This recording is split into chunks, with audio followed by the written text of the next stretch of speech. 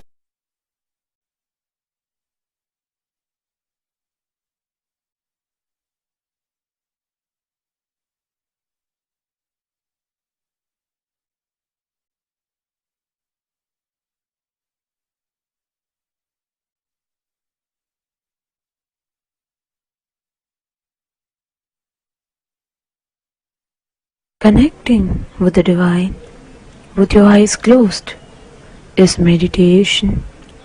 Connecting with the divine with your eyes open is darshan. Come, let us all now move from meditation to darshan. Slowly, very slowly, please open your eyes. Ammayappane ni ennayappane, ammayappane ni ennayappane, ammayappane ni ennayappane, ammayappane ni ennayappane.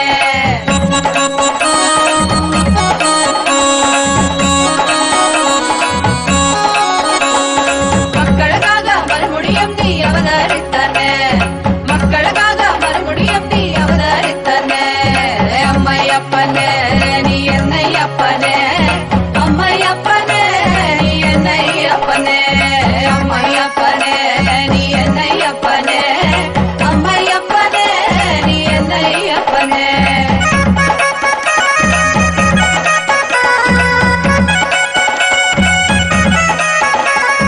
காக்கா காக்கா கவிமிகழ்க நோக்கா நோக்கா நின்னருள் பெருக, காக்கா காக்கா கவிமிகழ்க நோக்கா நோக்கா நின்னருள் பெருக. ஏதும் பிற இருந்தால் கருணை நீ செய்யும் எந்தாயே, ஏதும் பிற இருந்தால் கருணை நீ செய்யும் எந்தாயே, அப்பனே செய்யும் எந்தாயே. அம்மையப்பனே நீ என்னையப்பனே, அம்மையப்பனே நீ என்னையப்பனே, அம்மையப்பனே நீ என்னையப்பனே, அம்மையப்பனே நீ என்னையப்பனே.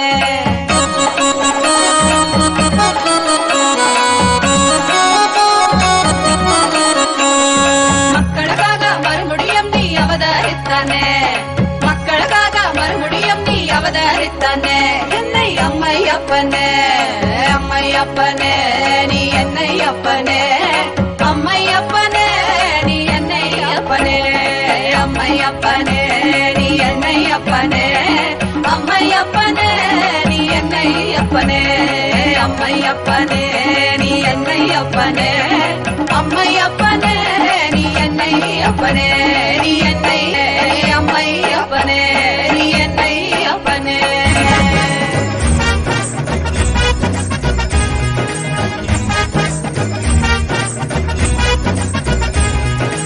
ஆறு படைக்கப்பா ஓம் ஆறு படைக்கப்பா, நித்தியன் வாழும் நித்தியபுரி மலையே ஆறு படைக்கப்பா, ஆறு படைக்கப்பா ஓம் ஆறு படைக்கப்பா, நித்தியன் வாழும் நித்தியபுரி மலையே ஆறு படைக்கப்பா. அறுபடை சக்தியின் ஒருமுக நித்தியனின் திருவடியை நாம் காண்போம், நித்யா திருவடியை நாம் காண்போம். நித்தியன் திருவடி கண்டு நோயற்ற வாழ்வினை பெறுவோம், நித்தியன் திருவடி கண்டு நோயற்ற வாழ்வினை பெறுவோம். ஆறு படைக்கப்பா ஓம் ஆறு படைக்கப்பா, நித்தியன் வாழும் நித்தியபுரி மலையே ஆறு படைக்கப்பா, ஆறு படைக்கப்பா ஓம் ஆறு படைக்கப்பா, நித்தியன் வாழும் நித்தியபுரி மலையே ஆறு படைக்கப்பா.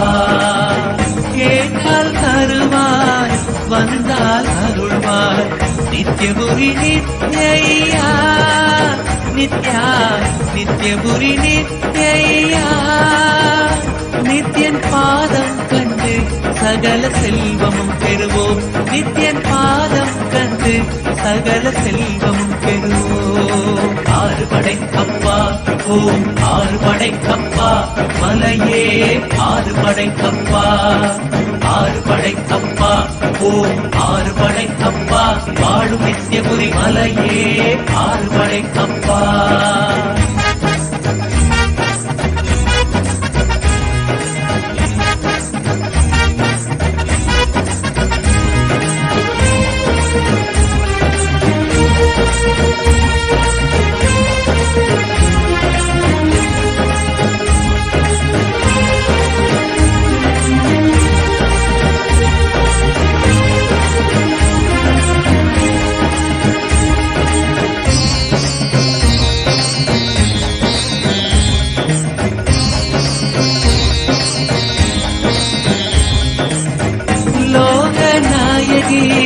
புத்திர நந்தனே நித்யேஸ்வர ரூபா நித்யா நித்யேஸ்வர ரூபா. உனை தஞ்சம் அடையும் பக்தரை காத்தருள்வாய் ஐயா. உனை தஞ்சம் அடையும் பக்தரை காத்தருள்வாய் ஐயா. ஆறுபடை கப்பா ஓம் ஆறுபடை கப்பா நித்யன் வாழும் நித்யபுரி மலையே ஆறுபடை கப்பா. ஆறுபடை கப்பா ஓம் ஆறுபடை கப்பா நித்யன் வாழும் நித்யபுரி மலையே ஆறுபடை கப்பா. மார்கழி மாதத்தில் குதித்த நித்யனே நித்யபுரி நித்யா நித்யா நித்யபுரி நித்யா. உன் பாதம் கண்டு நாங்கள் சரணடைந்தோமே. உன் பாதம் கண்டு நாங்கள் சரணடைந்தோமே. ஆறுபடை கப்பா ஓம் ஆறுபடை கப்பா நித்யன் வாழும் நித்யபுரி மலையே ஆறுபடை கப்பா. ஆறுபடை கப்பா ஓம் ஆறுபடை கப்பா நித்யன் வாழும் நித்யபுரி மலையே ஆறுபடை கப்பா. ஆறுபடை கப்பா ஓம் ஆறுபடை கப்பா நித்யன் வாழும் நித்யபுரி மலையே ஆறுபடை கப்பா. ஆறுபடை கப்பா ஓம் ஆறுபடை கப்பா நித்யன் வாழும் நித்யபுரி மலையே ஆறுபடை கப்பா. ஆறுபடை கப்பா ஓம் ஆறுபடை கப்பா நித்யன் வாழும் நித்யபுரி மலையே ஆறுபடை கப்பா. ஆறுபடை கப்பா நித்யன் வாழும் நித்யபுரி மலையே ஆறுபடை கப்பா. ஆறுபடை கப்பா. ஓம் நித்யானந்தேஸ்வர Paramasiva சமாரம்பாம்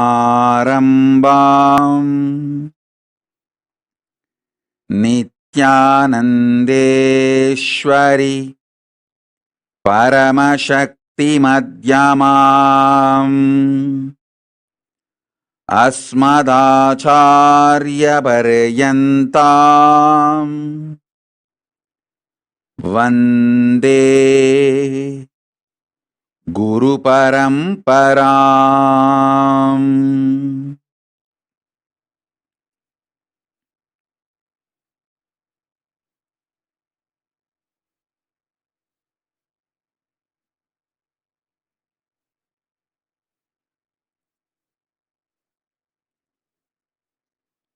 I welcome all of you with my love and respects.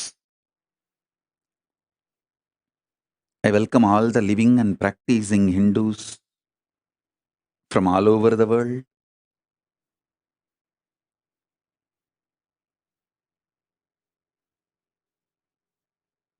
All the ministers, diplomats, ambassadors, citizens, consulate generals,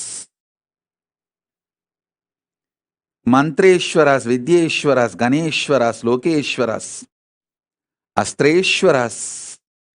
I welcome all of you with my love and blessings.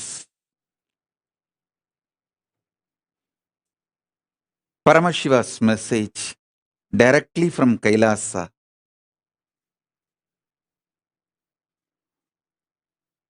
Fourth force, strong nuclear power,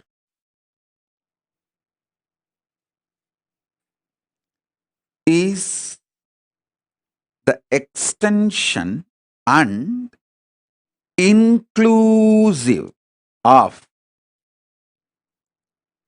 gravity, electromagnetic force, weak nuclear force, all its permutation combinations.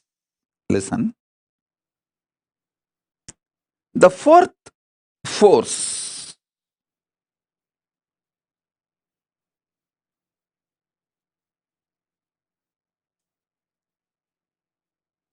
is not only extension, it includes all the other three.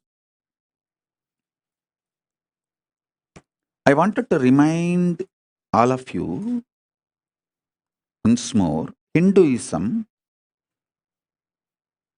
is cosmic science.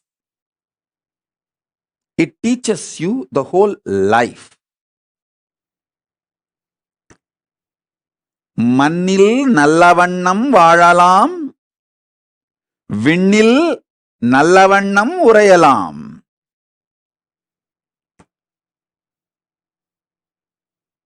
மண்ணில் வாழும் அறிவியலும் விண்ணை ஆளும் அறிவியலும் சேர்ந்ததே சனாதன Hindu தர்மம். Listen. A blissful, happy life with all the auspiciousness in this plane and the most auspicious, beautiful, powerful life in the higher planes.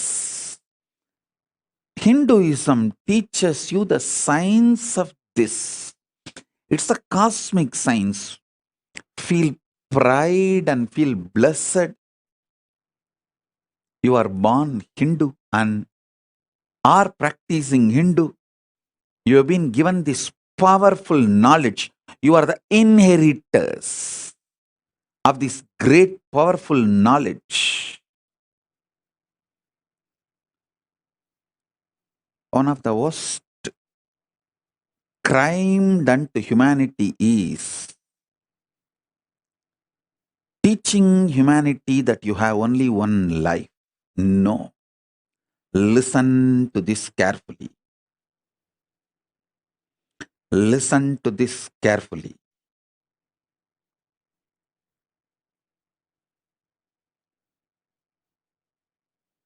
Telling you only we exist, human beings exist in this universe is stupidity. Telling you beings from the other planes, other universe, other parts of the universe are aliens is criminal, crime. Beings from other planes are neither aliens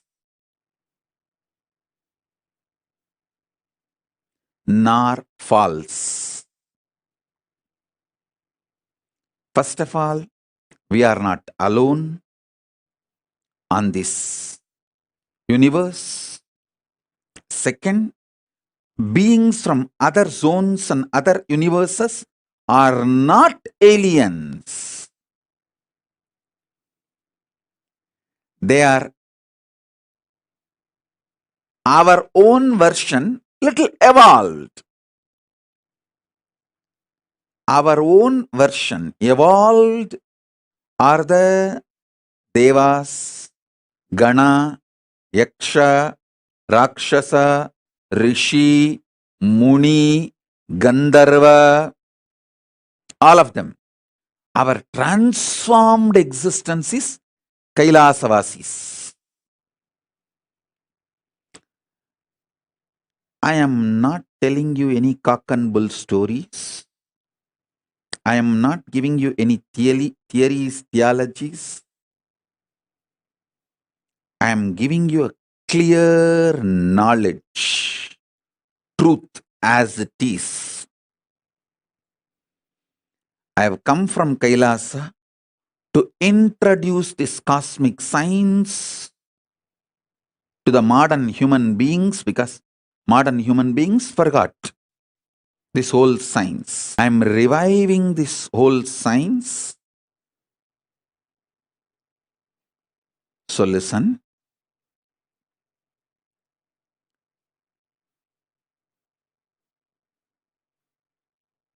Last few satsangs I was talking about these four forces. Today I wanted to talk about fourth force and giving more understanding about the third force also.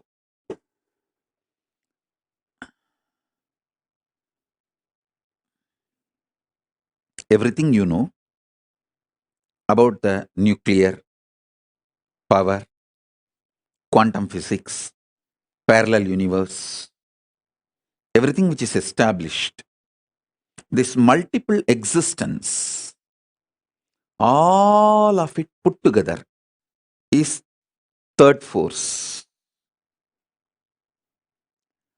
Third force's imaginary fantasy extension. If you do a scientific fiction movie, sci-fi movie, based on all your understandings about the third force, it is fourth force. Listen. Till now, human beings have not decoded the fourth force in a concrete way, but the fourth force is all possibility of third force. Because it is all possibility of the third force, any science fiction movie you develop based on anything you know about the third force is a reality in the fourth force. Listen to that. I am repeating. Any fantasy imagination you develop centered on the principles you know about the third force is part of the fourth force.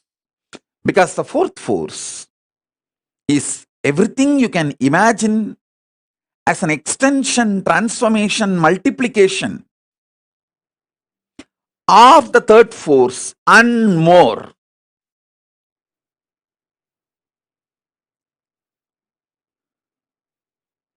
That's the fourth force. Let me give you some more understanding about the third force. Listen. Multiple universes, planes exist. That's the first thing. Pitruloka is true. When you leave the physical body, sarira, the causal body,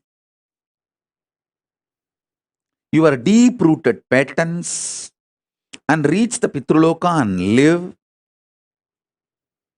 Lying to you when I say, if your generations give you the Shraddha and Pinda only, you will be happy and have a social respect in the Pitruloka. I am not strategic or cunning or lying when I utter this word. I am uttering the truth. It's not that I wanted the Hinduism to spread and kept alive, so I am telling you this story. If Hinduism is not kept alive, planet Earth will not be there. Get lost. I have nothing to lose. I already renounced the planet Earth. I am in Kailasa. If you guys want the planet Earth, save it.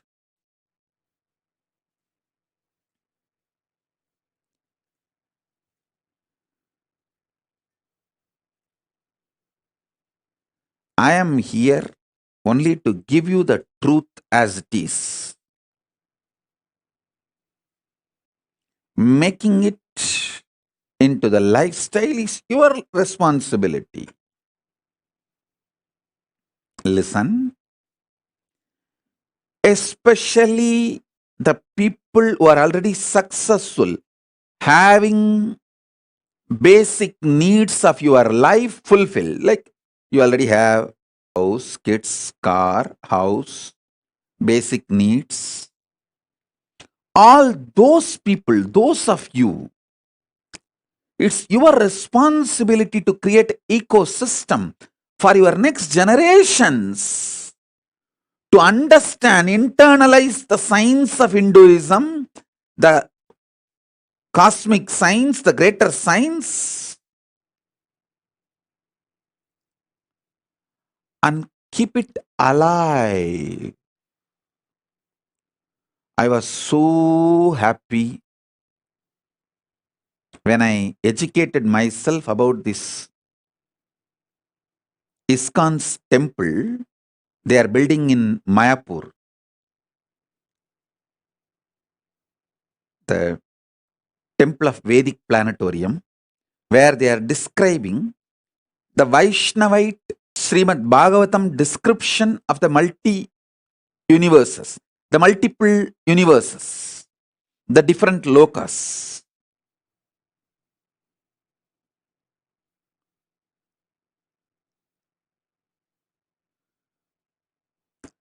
It's a Vaishnavite version. It's a Bhagavatam version.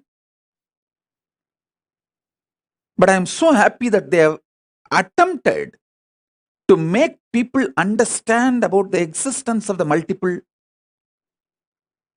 universes, the vertical time zones. Surely, I'll be giving the Vedic Agamic version of the multiple universes and building a temple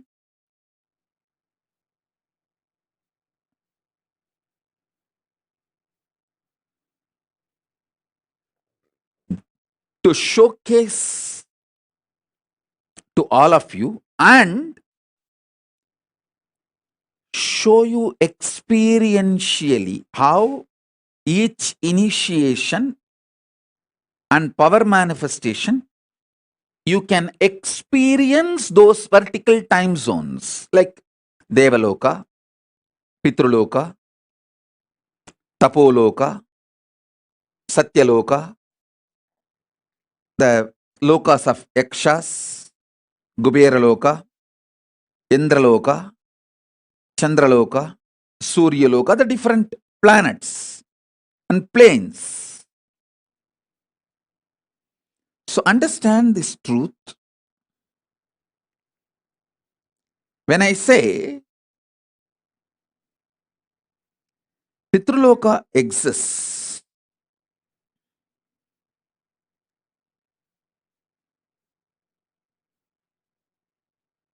it is true.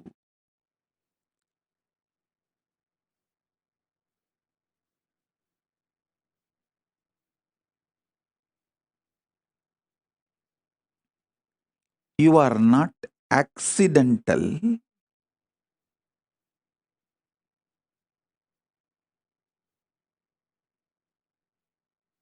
Evolution of some biological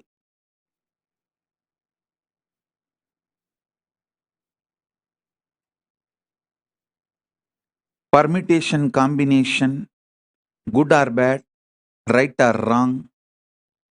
No. You are a conscious manifestation to celebrate, live your existence on this plane and in higher planes, vertical time zones.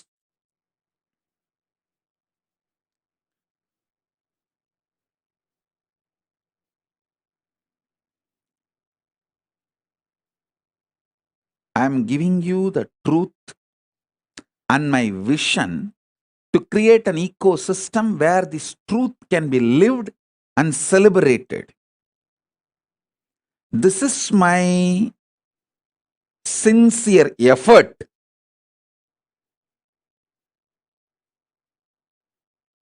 to make the Kailasa, whether the first I manifested in Tiruchengodu or the Kailasa I am manifesting in multiple places now, or the Mahakailasa I am manifesting. This is the vision. Vision is where human beings are given a very powerful supportive ecosystem where they are complete about everything related to this world: health, wealth, beautiful relationships, success, feeling empowered, enlightened, and know about the vertical time zone, multiple universes, and start experiencing it, preparing themselves to live in those spaces after they leave the body. Because life doesn't end when your body stops functioning. No.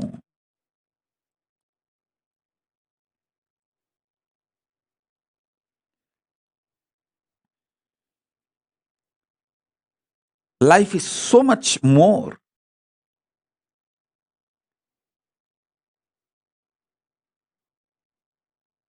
Than you can even imagine, understand.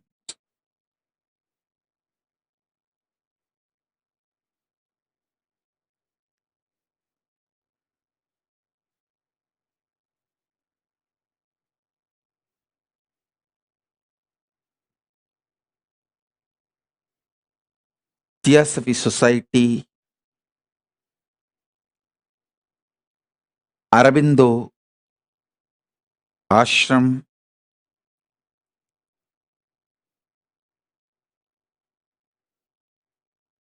Paramahamsa Yogananda, Osho,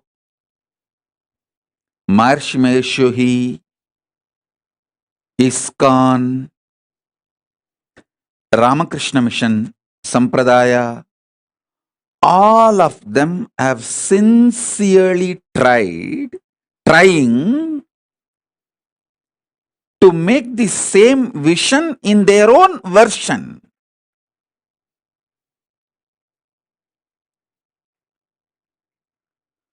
I am trying to create most updated, because now I know all the insecurities of these human beings, why something is successful and why something fails. Above all, time is in my favor. Age is in my favor. I am too young. I am only in early 40s.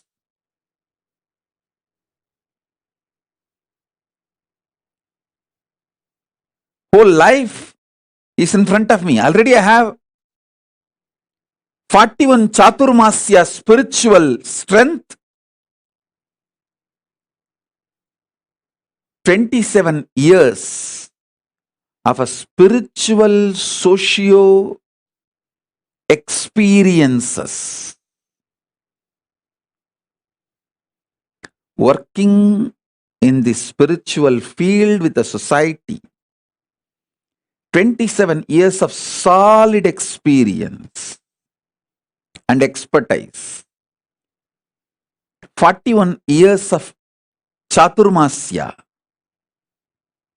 solid spiritual foundation, and I have my whole life ahead of me. This is the advantage I have. Let me express these truths so this vision can start manifesting in all of you. This third force and fourth force manifests in all of you. This is my vision for all my Kailasas. Whether it started in a container, I don't know how many of you know, the first Adinam, Tiruchengoda Adinam, started in a steel shed. That is why I always feel container is auspicious. Put container in any place, it will become Kailasa. because the first Kailasa is container Kailasa. Only then the hut was built. There was a small steel shed which was used as a pump set, gifted to me by a devotee. That's when first I started staying. From there only I built the hut.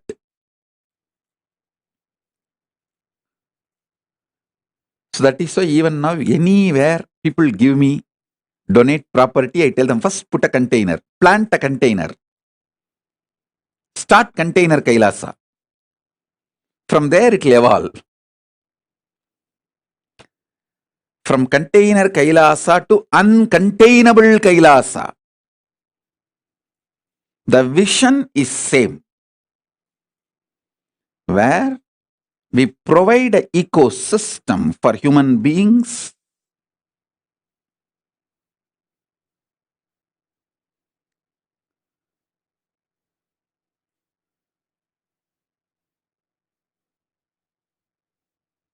to have a healthy, wealthy, blissful, complete life in this plane and enlightened, awakened life with the higher zones, vertical zones.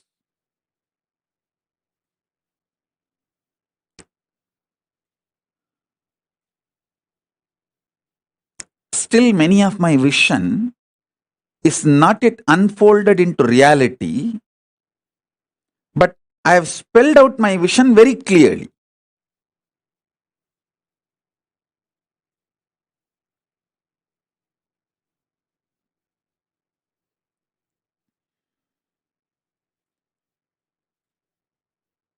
It will unfold when more and more collective integrity starts happening.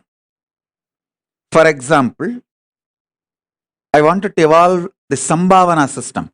The Grihasthas can make wealth for their personal life and expenses.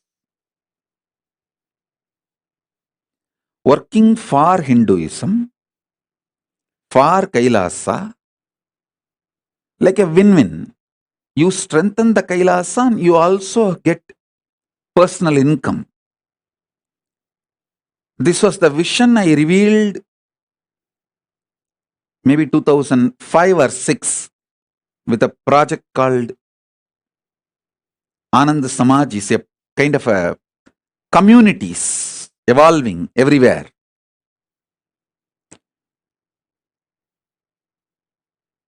If we have people with more collective integrity, who take the responsibility for integrity of everyone, these systems can be successful. These things can be successful.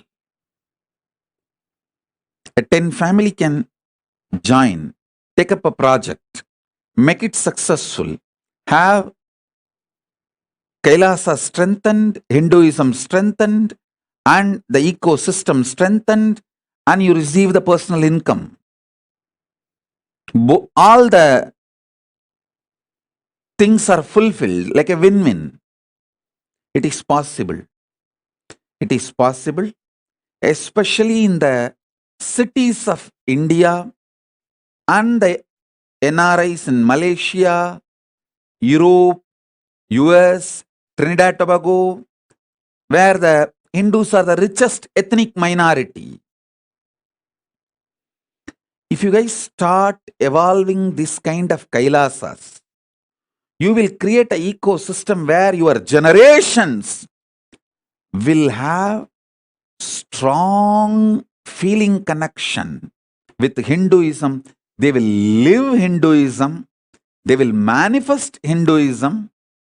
They will be giving you the Shraddha for generations, building the modern day Agraharams.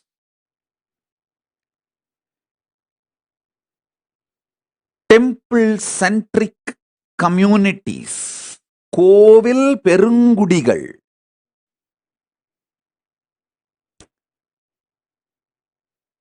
தமிழ்ல சொல்லணும்னா, மலையும் மலை சார்ந்த இடமும் குறிஞ்சி, காடும் காடு சார்ந்த இடமும் அது மருதம், முல்லை, நெய்தல், பாலைன்னு சொல்லுவாங்க. ஐம்பெரும் நிலங்கள்னு.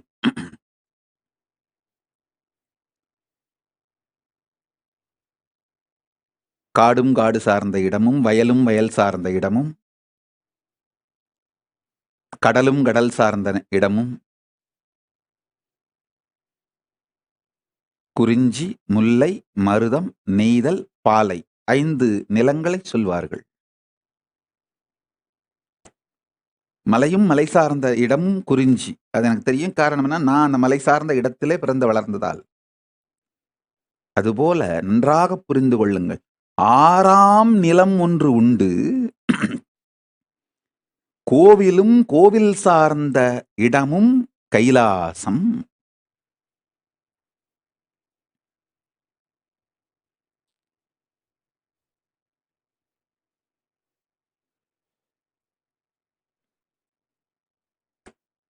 Listen,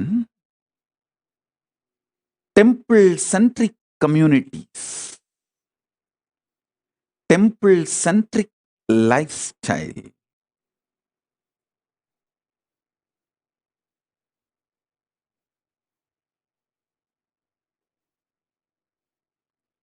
it's all just in each city few families need to have that collective integrity. It cannot be done through autocracy or democracy.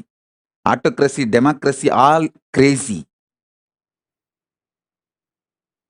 All just crazy.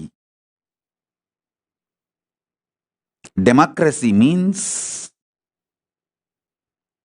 the mass is cheated, that they are empowered by few autocratic individuals. Autocracy means people know openly they are being ruled and at least hold the rulers responsible historically. So this autocracy, democracy, all crazy. Neither autocracy nor democracy is going to work for the future. It's collective integrity, responsibilism only is going to work for the future. That's why the Kailasa, I am evolving a kind of a new responsible democracy. How I am evolving, all the temple volunteers will vote any issue related to running the temple. All the donors will vote any issue related to money. All the administrators only will vote any issues related to administrative policies. A temple volunteer, if he is volunteering for administration also, he will have 2 votes. He will have a vote in the temple related and administration related because he is involved in administration. If he is an SJP donor, he will have the voting, one more vote to involve and vote about the economic affairs. So the votes are given based on the responsibility, responsibilism. Responsible democracy evolves collective integrity. That's the way I'm evolving now. I'm actually sitting and penning down the whole principles, how the Kailasa should be run, the guidelines. I'm making it into a responsible democracy. If you are a temple volunteer, you spend certain number of hours maintaining temple, you have the right to vote everything related to temple affairs. If you are a donor, SJP Yajaman, you get 1 vote related to all the economic affairs. If you are a SJP Karta, you get 5 votes, all related to economic affairs. If you are volunteering in administration, you get vote to vote in all affairs of administration. If you are volunteering in garden, housekeeping, you get the right to vote in all the affairs of the gardening, housekeeping. Responsible democracy.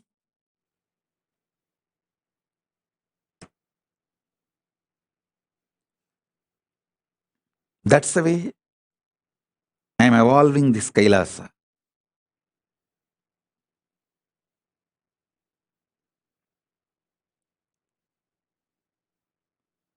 These digital ecosystems and the spiritual ecosystems I am evolving all over.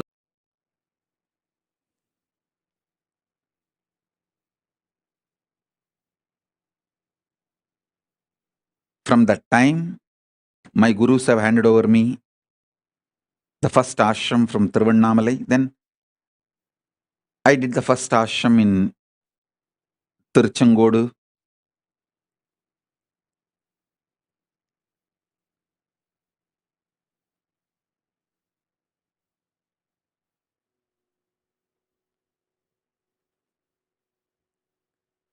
My vision for Kailasa is clear.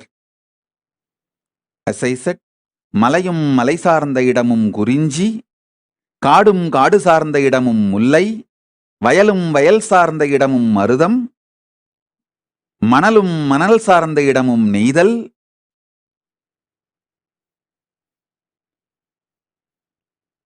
I think மணலும் மணல் சார்ந்த இடமும் பாலை, கடலும் கடல் சார்ந்த இடமும் நெய்தல். Then கோவிலும் கோவில் சார்ந்த இடமும் Kailasam.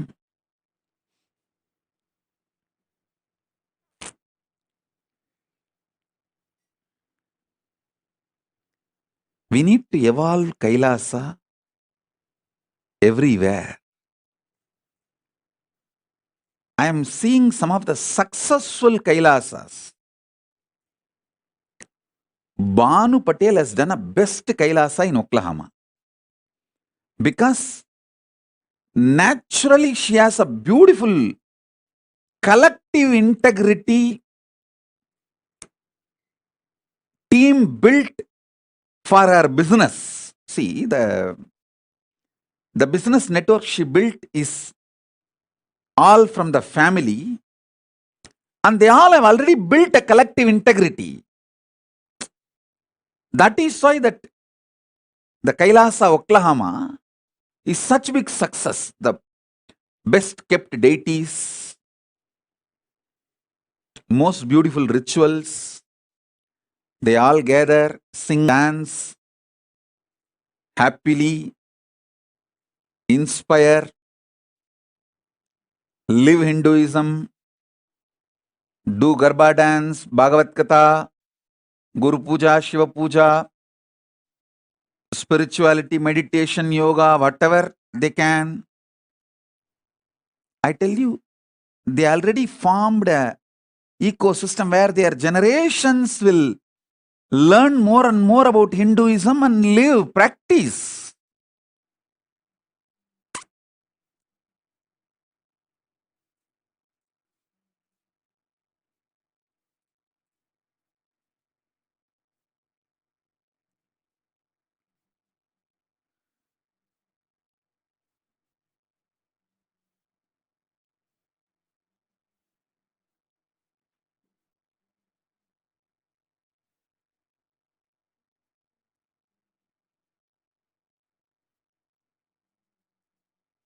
Banu is very successful in evolving a very beautiful Kailasa ecosystem.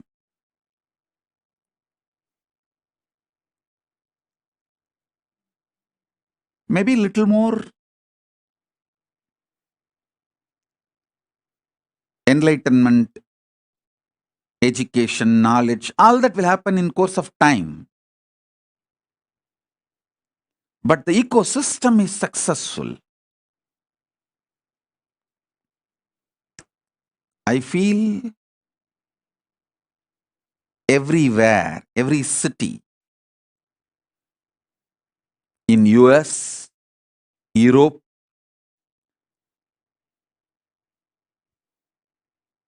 even in India, if you guys start creating this Kailasa ecosystem, you will have your next generation following Hinduism, giving you Shraddha. You will have peace in Pitruloka.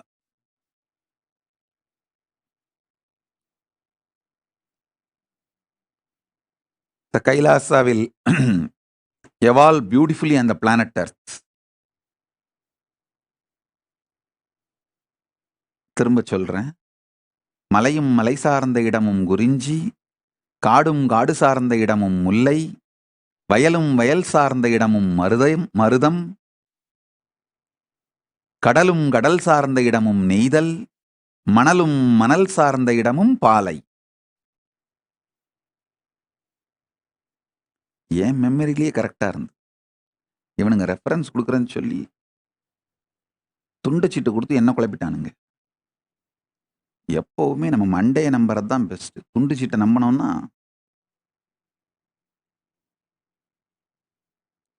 எனக்கு இந்த reference போடுற team ஒன்று இருக்கு.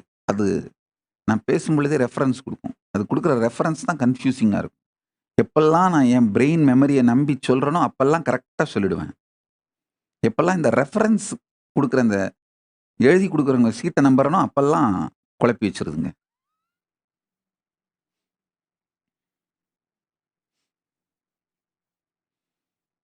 மலையும் மலை சார்ந்த இடமும் குறிஞ்சி, காடும் காடு சார்ந்த இடமும் முல்லை, வயலும் வயல் சார்ந்த இடமும் மருதம், கடலும் கடல் சார்ந்த இடமும் நெய்தல், மணலும் மணல் சார்ந்த இடமும் பாலை, கோவிலும் கோவில் சார்ந்த இடமும் Kailasam.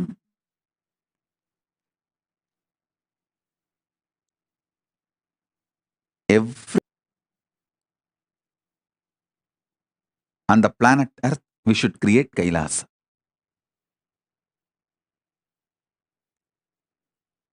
Every city we should create Kailasa.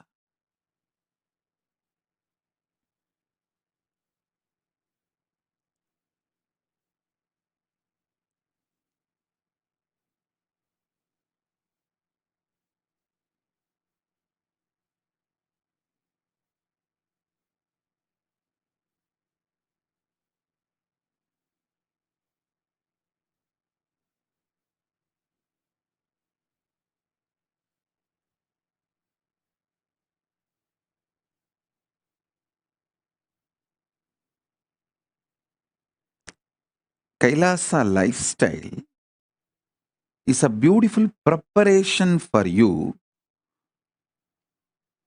to live comfortably in the higher planes, vertical time zones. When you go there, you won't feel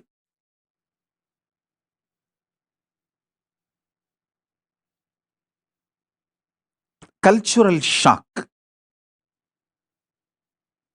You will not feel cultural shock when you go to the higher planes if you learn the Kailasa lifestyle here on the planet Earth.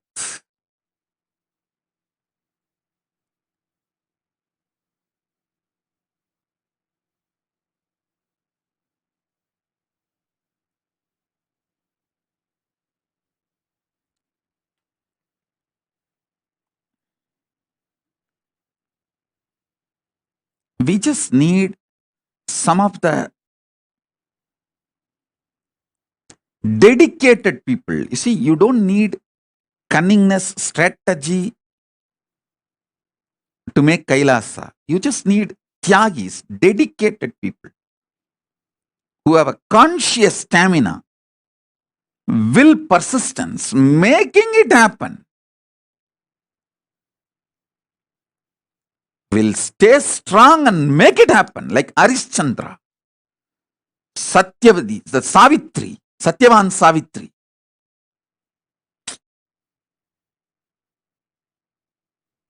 Whatever. Will, persistence. Nachiketa, will persistence.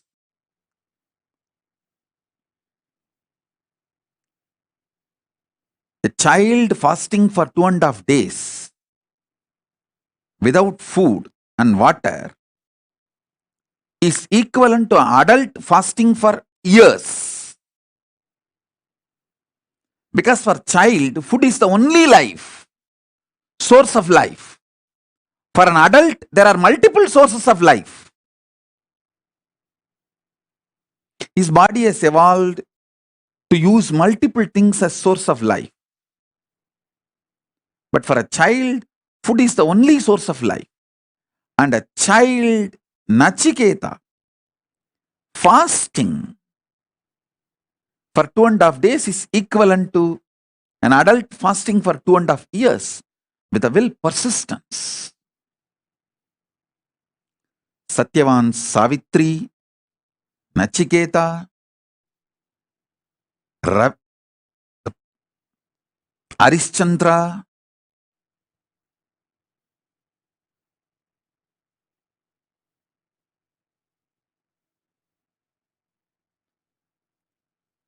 what a will persistence. We need just few people with that kind of a conscious stamina, will persistence to create collective integrity, to make collective integrity for Kailasa to happen. They become the foundation of Kailasa's evolution. Not any efficient, cunning, strategic, no. It is dedicated, Tyagis.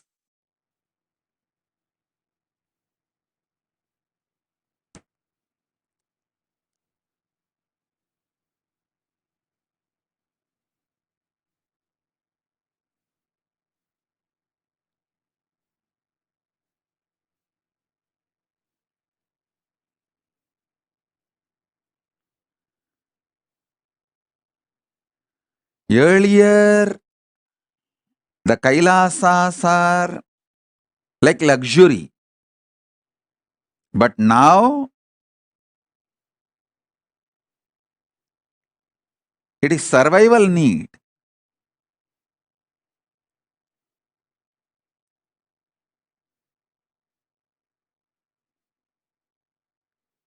I am seeing so many people messaging this Meda Slatya, so many people.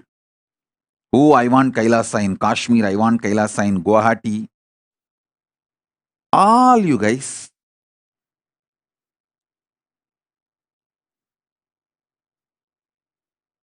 stop wasting my time if you can't take the responsibility.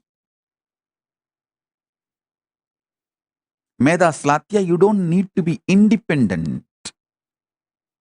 You just need a conscious will, conscious stamina, will persistence. Go to Adi Kailasa, get trained, renounce your luxurious, hypocritical, criminally negligent lifestyle. Because your ancestors did not do the Tyaga, Kashmiri Pandits are suffering and Hindus lost Kashmir. Don't continue to be criminally negligent.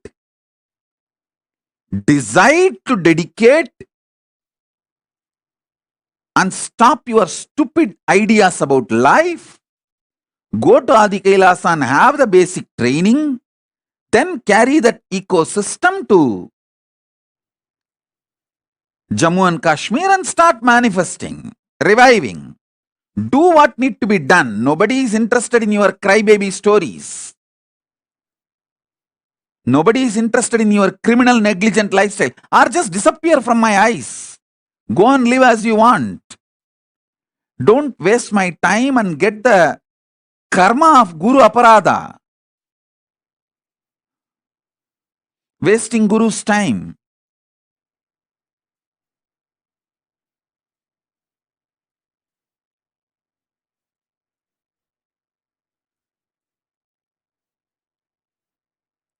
When I give a vision, everyone says, oh, I want to do, I want to do. Come on.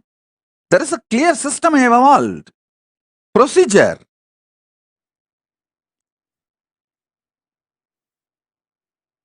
There are ecosystems which is functioning.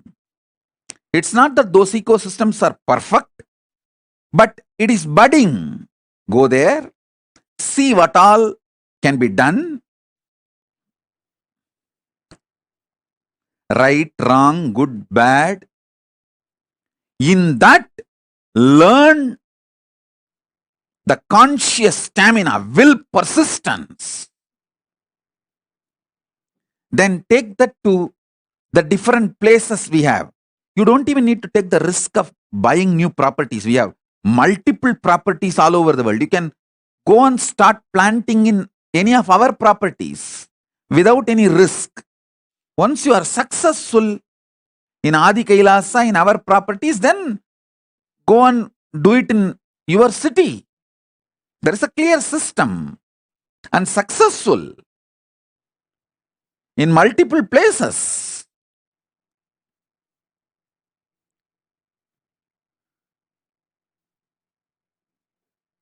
Instead of doing the responsibility, just lying to yourself and to me, oh, I want to do this in Jammu, I want to do this in Kashmir, I want to do this in Guwahati, I want to do this here, I want to do that there. No.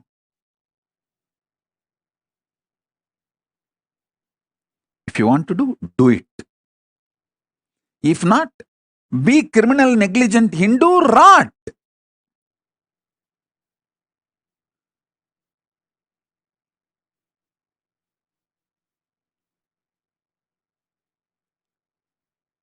As I told you, the Hindus should know their negligence has crossed the level of casual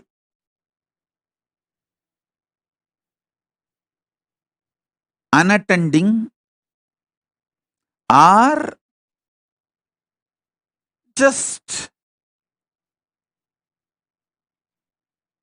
blinded by the consumeristic lifestyle. All that level is over. Now it has gone to criminal negligent level.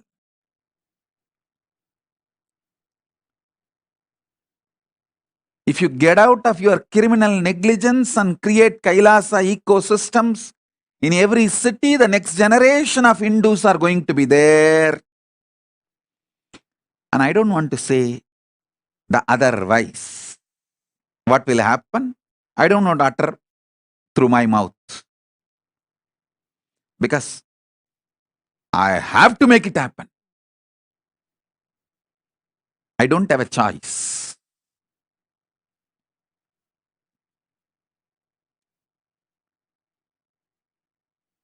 If you join along with me, I'll do it with you. If you don't, I'll do it without you. If you oppose, I'll do it in spite of you. But I'll do it. I'll make it happen.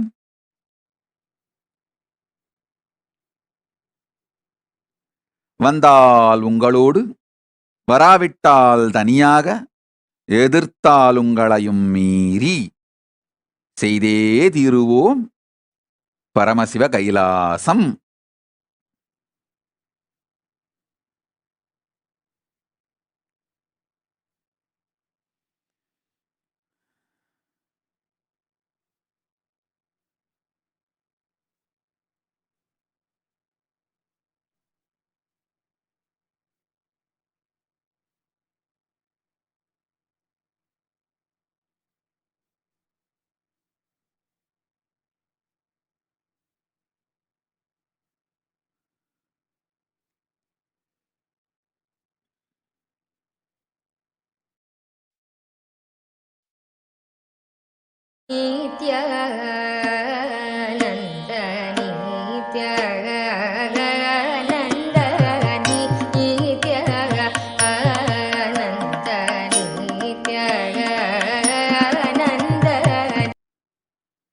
Listen.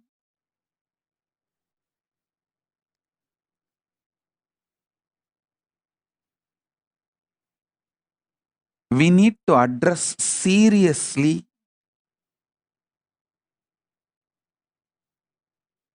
these few issues in the Kailasa ecosystem. One, the most important, the ecosystem should be self-sustaining. Second, a separate male sannyas order, female sannyas order, grihastha order. All these three separate. Third, system where the grihasthas can make personal income. Some method of sambhavana where they make enough personal income for their personal expenses. Either a common project, a for-profit project is made successful.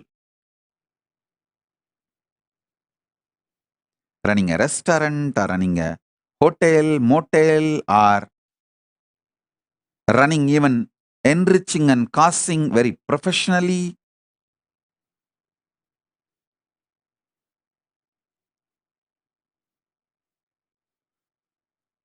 There are multiple possibilities. Hinduism has some of the most beautiful, sure shot, result-based products. Yoga, life solutions. You can share all this. And wherever Paramashiva allows, you can make money. The money can be made. Where he does not allow money to be made, we can't. Following the economic policies of Paramashiva, we can make a beautiful ecosystem for grihasthas to make personal income. This is the third point to be addressed.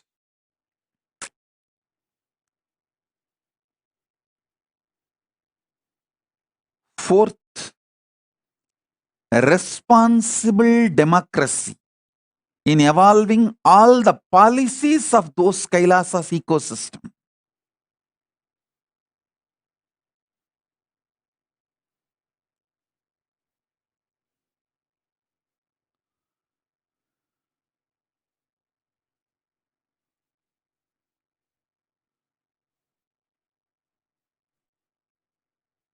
If these four fundamentals are maintained,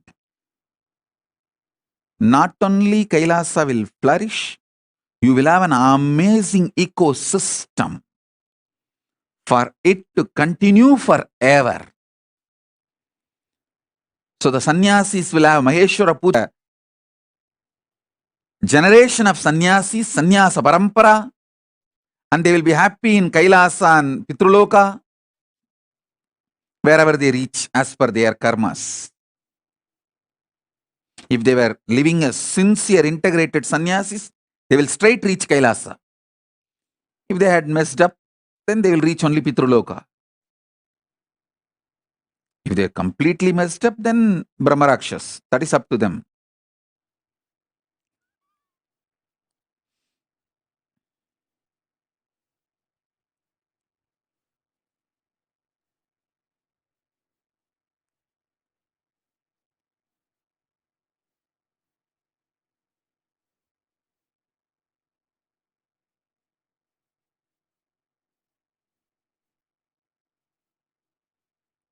All the grihasthas will have their generations.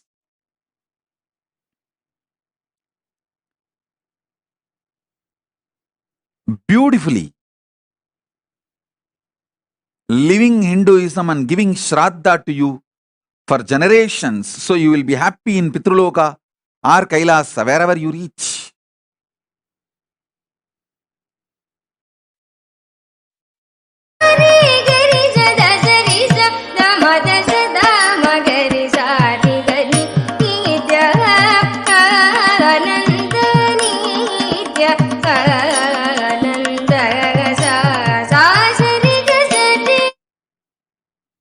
are the foundation, fundamental, practical truths.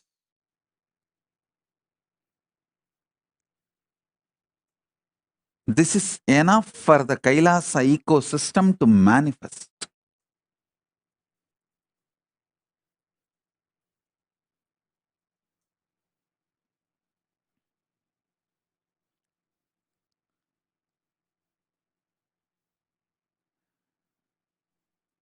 Living in the Kailasa ecosystem will make you manifest the third force, because continuously you will be getting the powerful clicks.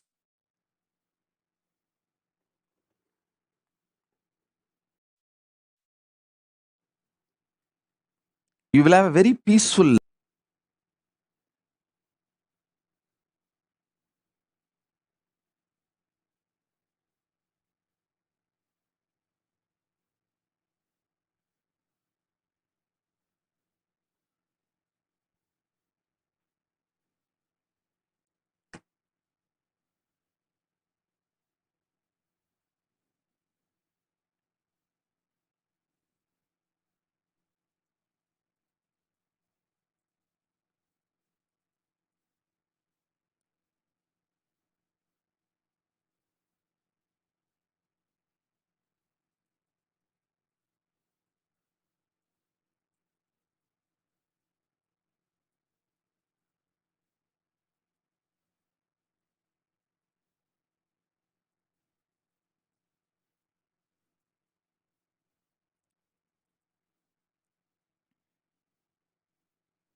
I'll repeat, these four things need to be addressed for any successful Kailasa. Separate place for male sannyasa order and female sannyasa order, which will include their own temple, their own gurukuls for that gender. Male sannyasa order will have the male sannyas gurukul and the temple run by them. Female sannyasa order will have female gurukul and temple run by them. Goshala for themselves and library for themselves. Two separate ecosystem, and the grihasthas separate. Grihasthas will have their own library and their own temple, their own goshala or any other projects. All three separate campus, so that each one's ecosystem is not disturbed by the other's ecosystem. Only then all three will be successful. If not, all three will go through idiotic comparisons, land into criminally destructive mental setup. Grihasthas feeling jealousy about the sannyasis and sannyasis feeling, sannyasis comparing themselves to grihasthas is extreme stupid.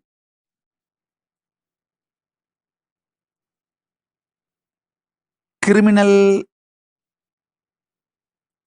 negligence and crime itself.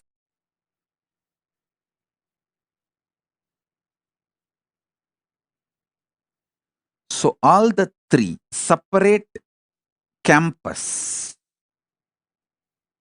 That's the first thing to be taken care.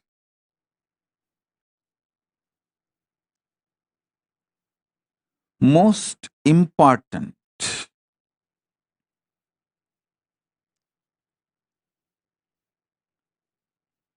grihasthas should have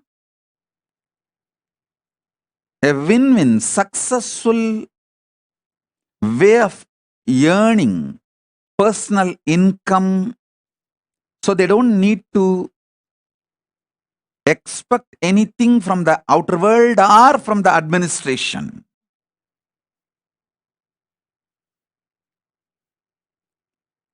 They have their own independence and what they call as security for their future and all that.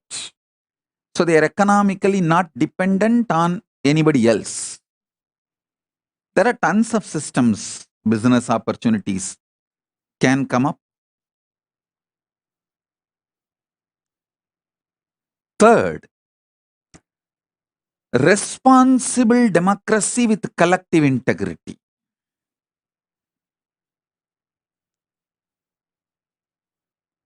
Responsible democracy with collective integrity.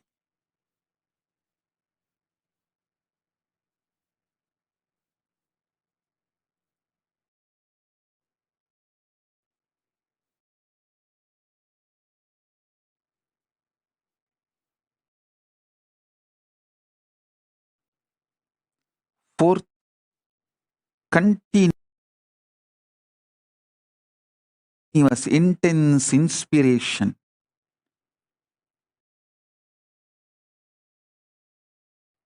Living Kailasa.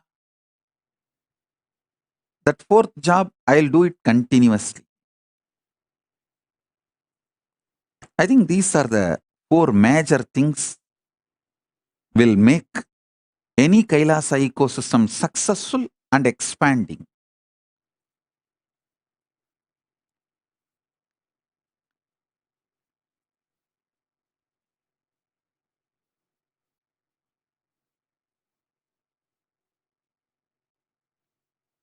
Based on these principles, you can create in each city on your own. It is not necessary. All the Kailasavasis have to have houses just in one campus. No. It can be near around the temple. You can settle down around the temple. For example, there are so many people, devotees who have settled down around the LA temple, Los Angeles temple. They are not in one campus, or it's not that owned by the central organization or anything. It's all their houses. But they've settled down around the Kailasa, Los Angeles. You can settle down around the Kailasa, San Jose, driving distance or walking distance, and start developing collective integrity. Start developing separate campuses for men and women.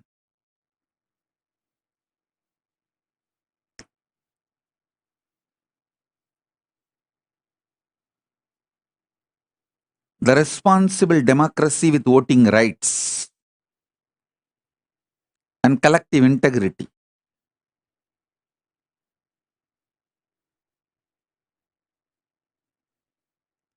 This will make Kailasa system everywhere.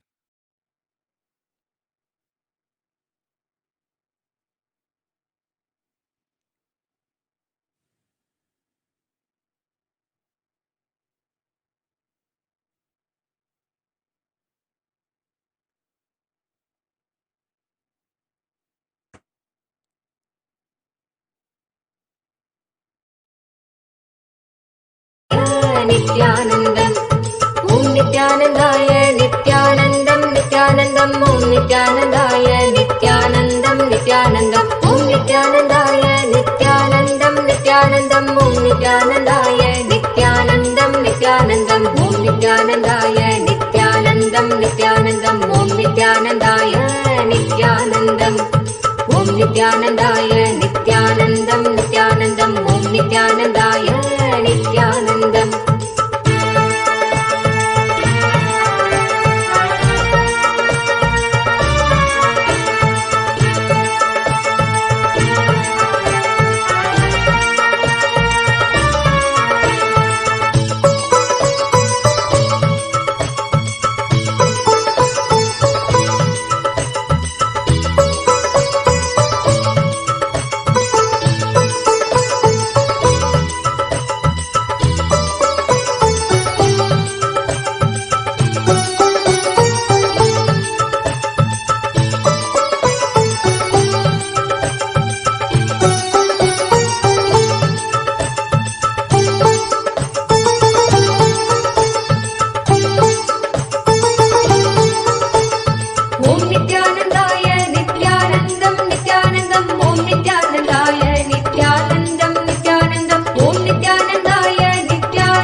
नित्यानन्दाय नित्यानन्दं नित्यानन्दम् Om नित्यानन्दाय नित्यानन्दम् Om नित्यानन्दाय नित्यानन्दं नित्यानन्दम् Om नित्यानन्दाय नित्यानन्दम्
नित्यानन्दाय नित्यानन्दं नित्यानन्दम् Om नित्यानन्दाय नित्यानन्दम्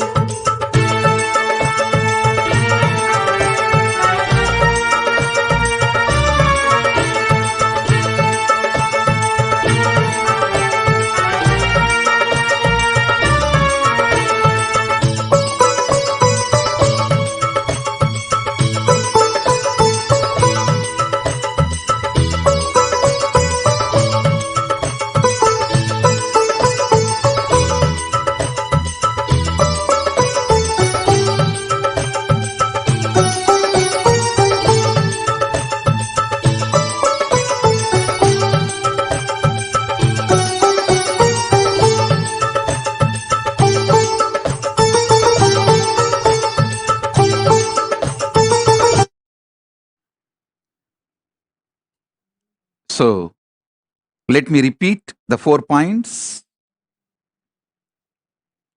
I was giving as my vision.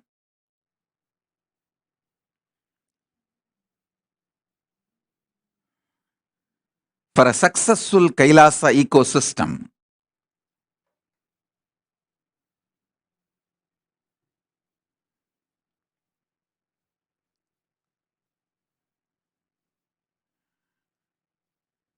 with a clear description and definition,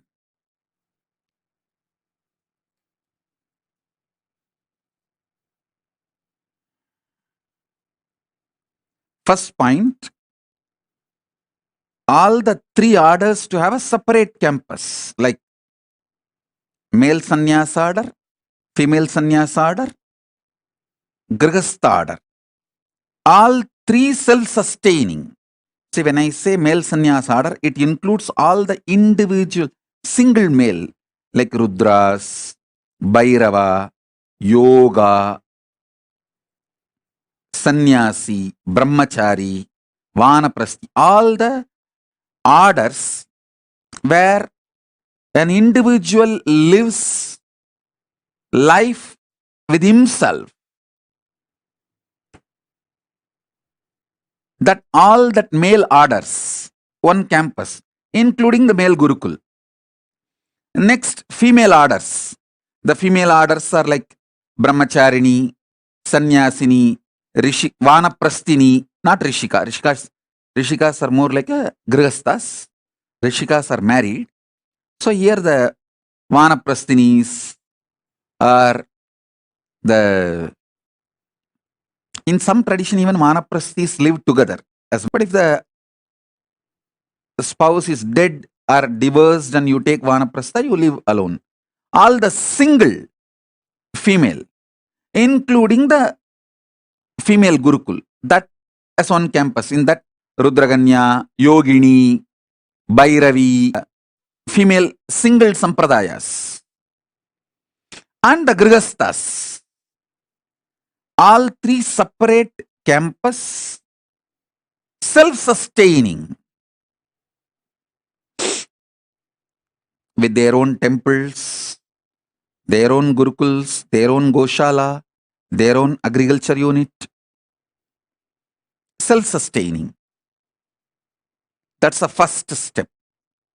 Second step, where grihasthas are able to generate personal income through all the allowed business by Paramashiva.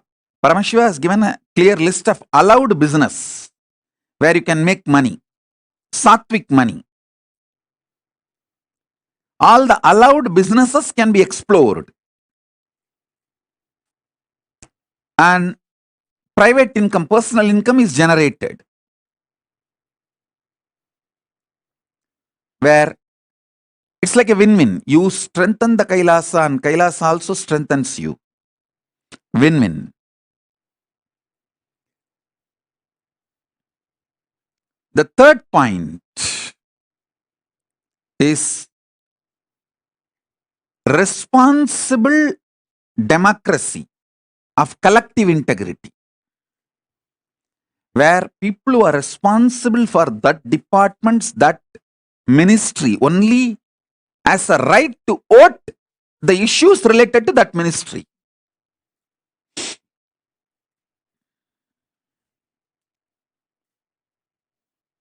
So all the mess-ups of the democracy is eliminated. Criminal negligence can be minimized or drastically reduced, literally removed. And the fourth point is intense spiritual inspiration, experiential Kailasa lifestyle. This four will make successful Kailasa ecosystems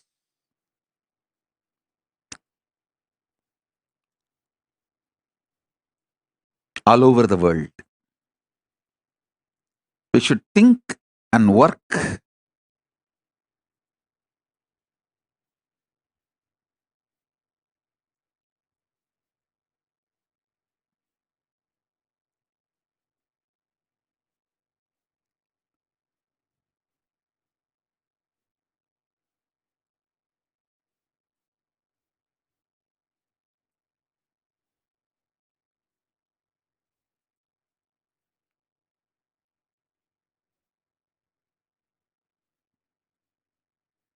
to make the Kailasa ecosystems all over the world.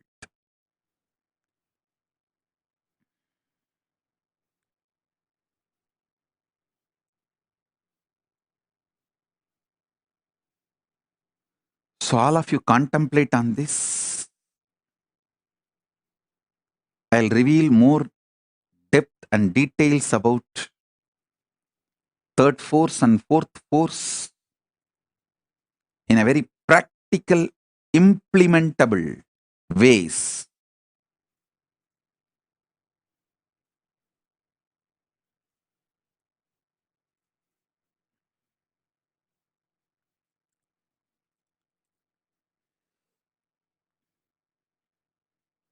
So with this,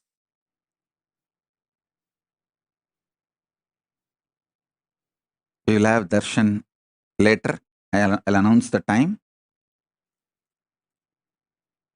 of the Paramashiva darshan. Now it's already late for all of you to go to bed. It's 11:36. So with this, I bless you all.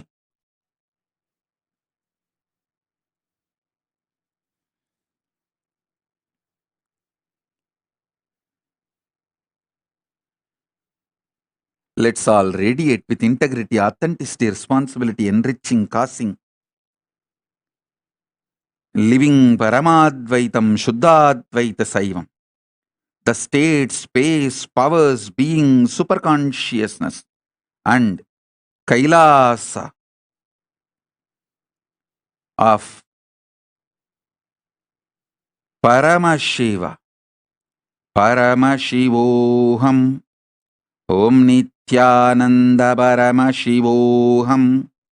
The eternal bliss, Nithyananda. Thank you. Be blissful.